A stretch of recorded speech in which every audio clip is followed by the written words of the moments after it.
Round of 32-এ ব্রাজিলের জন্য সবচেয়ে বড় চ্যালেঞ্জ জাপান।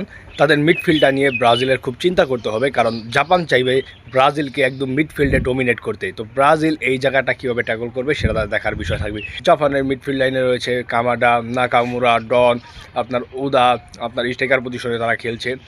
দুর্দান্ত বলা যায় তাদের লাইন আপগুলো, আপনার যেমন মিডফিল্ড তেমন আপনার আপনার অ্যাটাকিং লাইন আপটা তারা আপনার খুব দ্রুত কাউন্টারে উঠতে পারে। তাদের মিডফিল্ড থেকে তারা খুব দ্রুত কাউন্টারে উঠতে পারে এবং তাদের যে স্ট্রাইকার যারা রয়েছে, আপনার অ্যাটাকার যারা রয়েছে, তারাও কিন্তু খুব ভালো করে আপনার কম্বিনেশন ওয়াইজ খুব ভালো মিডফিল্ডারের সাথে। তো জাপান চাইবে অবভিয়াসলি আপনার ব্রাজিলকে মিডফিল্ডে ডোমিনেট করার জন্য। এখানে আবার ব্রাজিলকে যদি আপনারা দেখেন, ব্রাজিলও কিন্তু মিডফিল্ড অ্যাটাক লাইনে আপনার দুর্দান্ত আপনার খেলছে। আপনার ম্যাথিউস কুনহা আপনার স্ট্রাইকার পজিশনেই সে খেলছে, সেখান থেকে সে আপনার হঠাৎ করেই সে আপনার মিডফিল্ডে চলে যাচ্ছে, সেখান থেকে আপনার বল আপনার সে বানিয়ে দিচ্ছে, ব্রাজিল সেখান থেকে গোল করছে।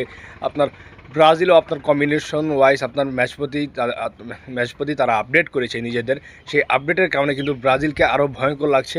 ব্রাজিল রাউন্ড অফ 32 একটা স্টেটমেন্ট দিতে পারে, সেটা দিয়ে আপনারা বুঝবেন যে ব্রাজিল এইবারের বিশ্বকাপে আপনার কত দূর যেতে পারে এবং ব্রাজিল আপনার এইবারের বিশ্বকাপে কতটুকু কী করতে পারবে। জাপানের ম্যাচটা দেখলেই আপনারা বুঝতে পারবেন। এবং আমি যদি স্কোর লাইন নিয়ে বলি, সেখানে আপনার 2-3 হতে পারে, ব্রাজিল 2, জাপান 1 হতে পারে। তো 2-1 হতে পারে আপনার স্কোর লাইনটা। আবার এমন হতে পারে যে ব্রাজিল খুব বড় ব্যবধানে জাপানকে হারিয়ে দিবে। তো আপনারা কী মনে করছেন? আপনাদের প্রেডিকশন আপনারা কমেন্ট বক্সে জানিয়ে দিতে পারেন। ভালো থাকবেন, সুস্থ থাকবেন, ধন্যবাদ সবাইকে।